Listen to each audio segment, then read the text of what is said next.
ідэю шуфлядкі. Неяк да мяне прыехала сяброўка з Кракава, таксама беларускай, мы з ёй гулялі па барах Вільні.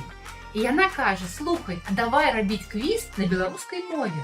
Я вельмі люблю квізы, асабліва беларускія.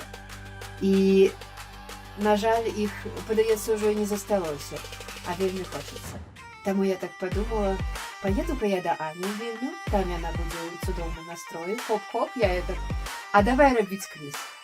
Ну, мы так і зрабілі. А я такая кажу, нешта крэатыўнае трэба, прышпільнае, класнае. Ведаю я адну дзяўчыну, якая нам дакладна дапаможа. Ну і прыйшла Аня да мяне і кажа: а давай пару тураў у тваім стылі, народнай мове пра ўсё сваё. І я такая: а давай. А яшчэ я ўзгадала, што Юля можа рабіць не толькі сыры, але і квізы з непаўторным вясковым каларытам. Таму яе неабходна было пазваць адразу ж. Таксама давайте не забывать, что Беларусь – это аграрная краіна.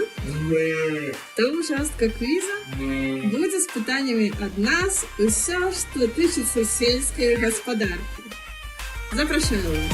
І так нас захапіла гэтая ідэя, мы былі ў такім натхненні, што палову механіку той же вечар за не прыдумалі, і назва шуфлядка таксама вельмі хутка нарадзілася.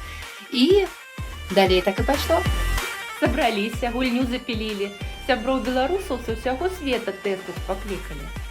Тут з намі Кіпр, і Арменія, Нідерланды, Беларусь, Швецыя. Вы пытаеце, хто ў шуфлядцы? Да ўсе свае.